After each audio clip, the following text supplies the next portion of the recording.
They called him the perfect kid, straight A's, quiet, helpful around the house, never skipped curfew, never raised his voice.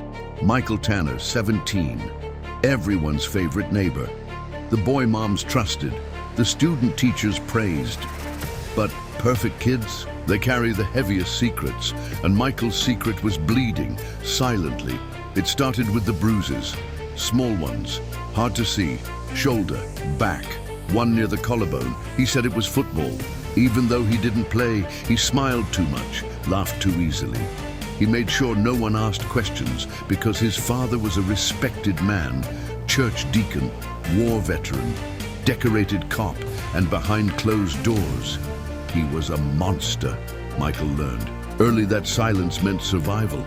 He protected his mom, protected his little brother, took the hits so they wouldn't, until one night, the yelling got louder, the walls shook, and his little brother screamed. Michael ran downstairs, found his mom on the floor, his father towering, fist clenched, eyes wild. Michael stepped in front, took the punch meant for her, fell hard, and in that moment, he realized something. This wasn't survival anymore, this was war. The next day, he went to school, but he didn't speak, didn't smile, didn't laugh. Nina, his lab partner, noticed. She asked, he lied, but his eyes gave him away. She followed him to the library, sat beside him and whispered, "You don't have to carry it alone." He didn't cry, but something cracked inside.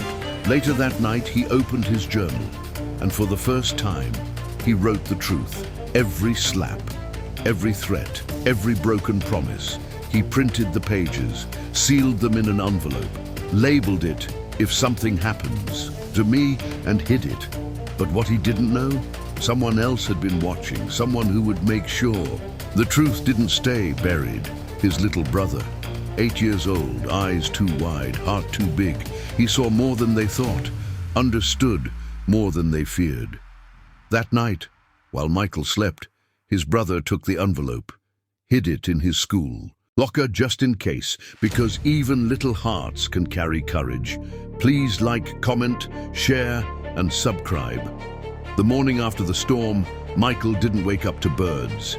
He woke up to sirens. Blue and red flooded the windows. A knock at the door turned into a bang. And within minutes, the house of silence became the scene of a crime. His father stood on the porch, badge already out, voice steady. "There's been a misunderstanding." But the officers didn't back down. They had a call from a kid, a whisper through the phone. "My brother is in danger." Michael's little brother shaking, tears dry now, eyes steel. He handed them the envelope and said, "This is what my brother wrote. It hit like a grenade. The cops read it. Every page, every line, every moment Michael had buried now unearthed. And suddenly, the badge on his father's chest meant nothing. They cuffed him right there, in front of the neighborhood. Michael watched from the stairs, frozen, breath caught between panic and disbelief. His mom covered her mouth. Neighbors stepped outside. Whispers spread. The perfect family cracked wide open. Michael didn't speak. Didn't have to, because the truth had finally spoken for him. He was taken to the station, not as a suspect, but as a survivor. They asked questions. He answered, flat voice, hollow eyes. But when they asked about his brother, that's when he broke. I tried to protect him, but he protected me. Meanwhile, news spread. School halls buzzed. The perfect student, the golden boy, living in hell. Nina found him after school. Didn't say much, just sat beside him. Their hands touched, and for the first time in days, Michael felt human again. But peace was temporary, because court was coming. And the man who wore a badge still knew how to manipulate the system. His father pled not guilty, had lawyers, had friends on the inside, and suddenly, Michael wasn't just a victim, he was a threat. They questioned his mental state, his credibility. They tried to turn his journal into a weapon against him, but then a twist. A neighbor who came forward, said she'd heard the screams for years, then another, a former partner from the force. suspicious injuries, whispers behind the badge. The walls were closing in.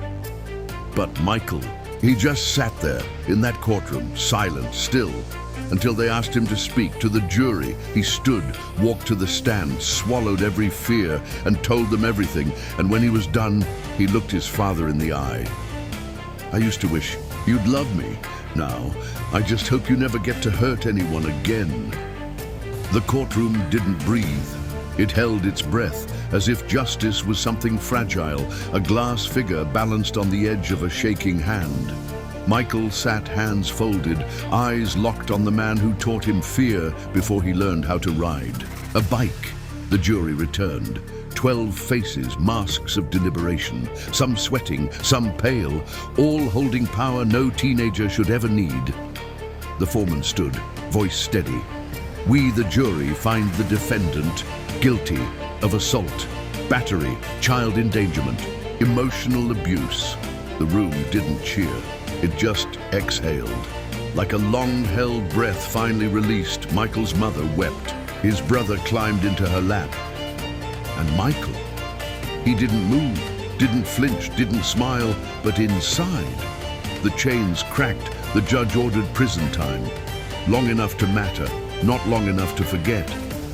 And as his father was led away, he said nothing, didn't look back, didn't fight, because some men only understand silence when it comes from power.